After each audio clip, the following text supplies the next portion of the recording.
Alors, salut tout le monde. On fait les notes de cours en ce moment sur le point de partage. Donc, le partage d'un segment. On va voir c'est quoi la distinction entre le rapport et une fraction en premier lieu. Puis après ça, on va regarder comment on fait pour utiliser la formule d'un point de partage. Alors, je te laisse lire en ce moment partage d'un segment. Je te laisse lire ça ici pour que tu puisses comprendre la mise en situation. Puis après ça, on va répondre à la question A ensemble. Appuie sur pause. OK, alors ici, nous avons complété les 2 tiers d'un parcours. C'est ça qu'elle dit, la monitrice. Les 2 tiers d'un parcours, ça veut dire que je fais 1, 2, puis tiers, ça veut dire qu'il y en a un autre parce que j'en ai 3 au total. Ça veut dire que c'est ce que ça veut dire, les 2 tiers d'un parcours. J'en ai franchi 2 ici, puis il m'en reste sur un total de 3 au complet. C'est ça les 2 tiers. Tandis que l'autre, elle dit, nous avons parcouru une distance 2 fois plus longue que celle qui nous reste à franchir. Donc, on a parcouru une distance 2 fois plus longue. Donc, ça, c'est 2 fois. Puis, juste une fois, c'est celui-là. Donc, un bon. Donc, on a franchi 2 fois ici. Puis, il nous en reste un à franchir. Ça veut dire que si on compare les deux, on a les mêmes bons, on a les mêmes grandeurs, on a les mêmes proportions. Donc, oui, ce sont des proportions équivalentes. C'est ce qu'on pourrait dire. Maintenant, on va aller voir un petit peu plus bas. C'est quoi la distinction entre un rapport et une fraction? Donc, il y a un lien avec ce qu'on vient de dire. Si on regarde ça, le point P partage le segment AB dans le rapport MN. Donc, qu'est-ce que c'est ça, un rapport MN? Le M, c'est qu'est-ce qu'on a fait à date. Donc, quand on parle de M, c'est comme une fraction, c'est ce qu'on a fait comme parcours à date, puis le N, c'est ce qui nous reste à faire. Donc, c'est le reste. Donc, ce qui nous reste à faire comme sur notre segment. Donc, si on prend notre segment AB ici, donc le point de départ, c'est le A parce qu'on parle du segment AB. Ça veut dire qu'on part de ce A-là ici. Donc, on va compter combien qu'on a fait de bons. Donc, il y en a 1, 2, 3, 4, 5. Ça veut dire que tout ça, ça a une grandeur de 5 espaces, tandis que l'autre, 1, 2, donc ça a une grandeur de 2 espaces. Donc, on a un rapport en ce moment de 5, ce qu'on a fait à partir de A, et de 2, ce qui nous reste à faire. Donc, c'est notre rapport pour ce qui est de ce segment-là AB. On va aller voir c'est quoi la distinction avec la fraction. Juste avant, c'est deux notions importantes. Donc, on peut souligner qu'ici, on est en train de parler du rapport. Donc, quand c'est écrit comme ça, c'est un rapport. Et ici, on va parler de la fraction. Donc, on va aller voir qu'est-ce que ça va faire, la distinction avec la fraction. Quand je regarde ça ici, bien, on a plutôt AB, ça veut dire A sur B. Souvent, c'est écrit comme ça. Donc, le A, ça va nous représenter ce qu'on a fait. Mais le B, lui, va plutôt être le total, donc de la longueur de notre segment. Si on reprend ça, bien, on sait qu'on a franchi 5, c'est la même chose qu'en haut. Mais le total, on a un total de 7. Donc ça représente notre fraction. Donc 5 sur 7. Maintenant, si on essaie de faire un lien entre la fraction qu'on vient de découvrir juste ici et le rapport qu'on a découvert plus haut, donc le lien qu'on peut faire lorsqu'on a une fraction et qu'on veut revenir pour découvrir c'est quoi notre rapport, bien, il faut faire le total, 7 moins 5, ce qu'on a fait pour découvrir ce 2-là ici. Tandis que quand on veut faire l'inverse, on veut partir du rapport, c'est ça qui va nous arriver très, très souvent. Donc, pour revenir à notre fraction, bien là, il faut faire l'inverse, il faut faire 5 plus 2 pour trouver notre chiffre qui va être notre total ici, dans notre expression de notre fraction. Alors, suite à ces deux informations-là, tu peux essayer de venir faire ce numéro-là et ce numéro-là. Je te laisse quelques minutes pour faire ça. Donc, appuie sur pause, puis essaie de faire ça avant de voir les réponses. Alors, les réponses. Si on regarde ça, transforme la fraction 3/5 en rapport. Bien, ici, on me dit que j'ai une fraction. Donc, si j'ai une fraction, ça veut dire que je suis exactement dans cette position-ci. Ça veut dire qu'il faut que je soustrais les deux nombres, 5 moins 3, pour que ça me donne 2. Ça veut dire que mon point de départ, au début, c'était 3. Donc, si je veux écrire le rapport, ça va me donner le rapport. Le rapport va être de mon point de départ, comme je l'ai dit, c'est 3. Donc, 3 espaces que j'ai franchis, puis il m'en reste 2 à franchir. C'est la réponse que j'avais trouvée ici. Quand j'ai déjà le rapport, on me donne déjà le rapport. Donc, ça va arriver beaucoup plus souvent dans les exercices qu'on va faire. Puis, pour être capable d'utiliser notre formule, il va falloir faire exactement ce qu'on fait là. Donc, il va falloir faire 4 plus 3 pour trouver notre total de 7. Donc, ça, c'est notre total. Donc, pour être capable de représenter ça pour notre fraction, on va faire f pour fraction. Bien, on va prendre ce qu'on avait au début. Ce qu'on avait au début, c'était 4. Donc, c'est ça qu'on a fait depuis le début. Donc, on a franchi 4 sur notre total, 7. Alors, voici la fraction qui représente le rapport de 4, 2.3. Maintenant, on va aller voir qu'est-ce que ça a l'air pour l'autre page de ces notes de cours-là, les coordonnées d'un point de partage. Donc là, on va voir la formule des coordonnées d'un point de partage. Ça veut dire que c'est important de souligner ça.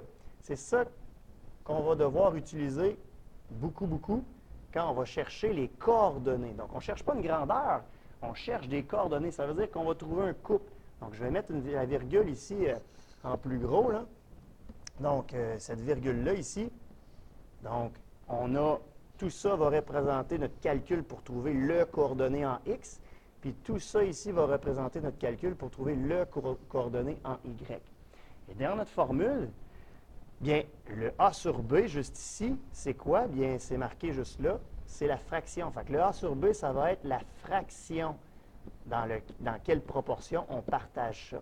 Et le a sur b ici va être la fraction aussi dans laquelle on va partager notre segment. Donc, vous pouvez identifier ça autour de votre formule. Maintenant, je vous laisse quelques secondes pour aller lire la mise en situation juste ici, pour être capable de placer ces points-là. Donc, prends le temps de venir placer le point A et le point B sur ton graphique. Puis, ce qu'on va faire, nous, c'est que pour que ça fonctionne, on va graduer ça avec l'axe. Donc, on va placer nos variables. Puis, on va graduer ça par bombe 2. Donc, viens placer ces deux points-là sur ton graphique, appuie sur pause, puis viens faire ça. Alors, les deux points sont placés. Le point A et B sont placés ici dans notre graphique. Et puis, ce qu'on doit faire par la suite, c'est analyser qu'on vient de nous dire qu'on veut chercher ça par rapport à ce rapport-là ici, 2 sur 3. Et dans notre formule, on a dit qu'il fallait utiliser la fraction. Donc, en premier, il faut transformer ce 2 sur 3-là en fraction. Alors, on se souvient, il faut avoir notre total. Donc, on additionne nos deux nombres. Ça me donne un total de 5. Donc, ma fraction que je vais utiliser, ça va être 2 sur 5. 2, pourquoi? Parce que c'est mon point ici de départ, puis 5 sur mon total. Donc, c'est cette fraction-là qu'on va venir remplacer dans notre formule ici, où on va avoir partout des A sur B. Donc, ma formule qui est juste ici, si on regarde, mon point de partage que je vais venir trouver, donc ça va être des coordonnées. Donc, si je regarde ça, j'ai x1. x1, c'est lequel? Ah, on n'a pas parlé de ça. x1, c'est lequel?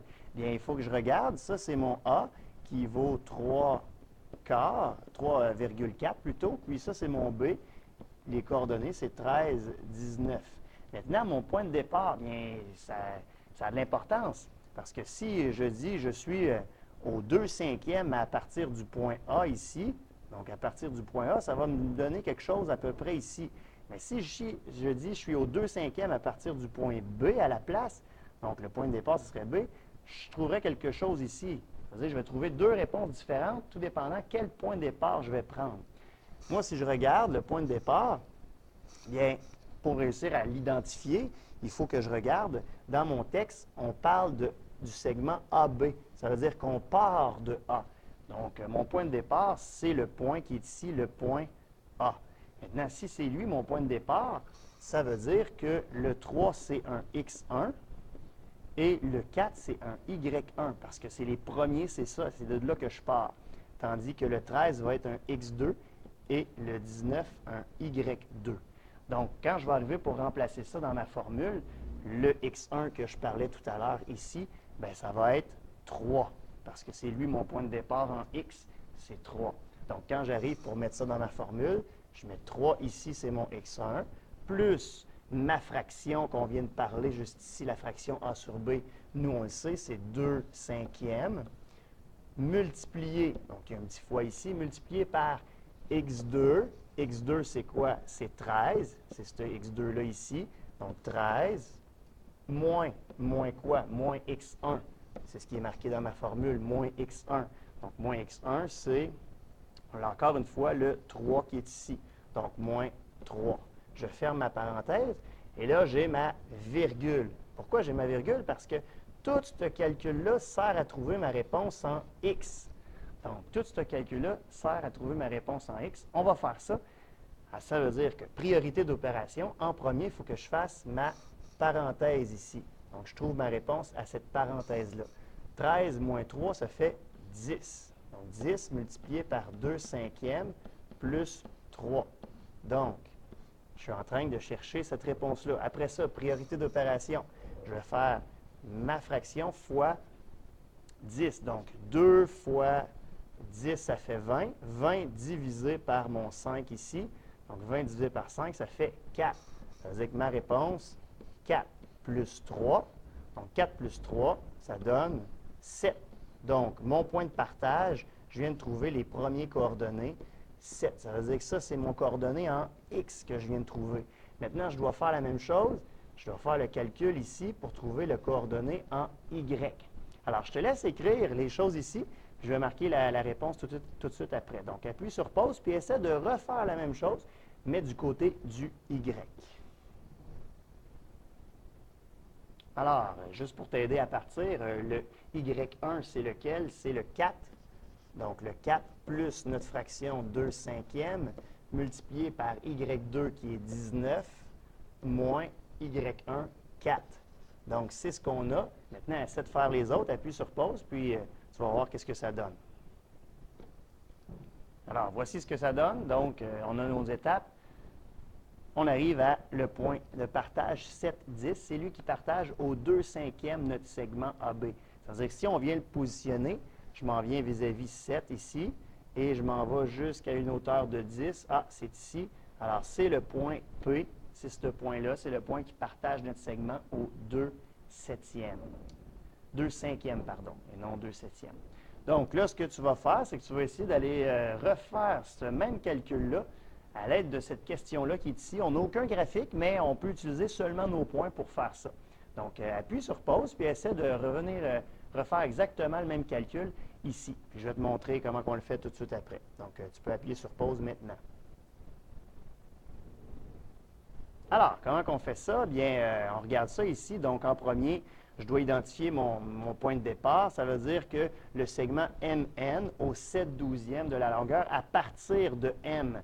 Donc, c'est mon point de départ. Donc, ça veut dire que ça va être mon X1 puis mon Y1. Et ça va être mon X2 et mon Y2. Parce qu'on me dit que c'est M le point de départ. Et le segment au 7/12e, 7/12e, il faut que je sois conscient que c'est directement notre fraction. Donc, on n'a rien besoin de faire ici. On a juste à placer ça dans notre formule. Alors, j'y vais. Point de partage, mon X1, c'est moins 2, plus ma fraction 7/12e, multiplié par le X2 qui est 6 moins 2, mon autre X, virgule, je fais la même chose en Y, donc moins 5, plus ma fraction qui est 7/12e, multiplié par ma parenthèse y2, 9, moins y1, moins 5. Donc, on fait attention. Ça, c'est un moins, mais dans ma formule, c'est un moins qu'il faut que j'ai. Ça veut dire un moins, je vais avoir des positifs à cause de ça. Alors, maintenant, si on regarde ça, je vais trouver ma réponse, pardon pour le bruit, je vais trouver ma réponse ici, donc pour les x, ça veut dire que je trouve en premier ma réponse de ma parenthèse. 6 moins 2. 6 moins 2, qu'est-ce qui arrive? Ça fait un plus, donc des plus ici, ça veut dire 8. 8 multiplié par 7/12e plus moins 2. Donc ça, c'est pour trouver mes coordonnées en x. Je vais essayer de voir qu'est-ce que ça donne. De l'autre côté aussi, j'ai moins 5 plus 7/12e. Puis ma réponse, il ne faut pas oublier, comme j'ai dit ici, ça va faire des plus. Donc, 9 plus 5, ça va faire 14. Donc, j'ai 14 ici dans ma parenthèse.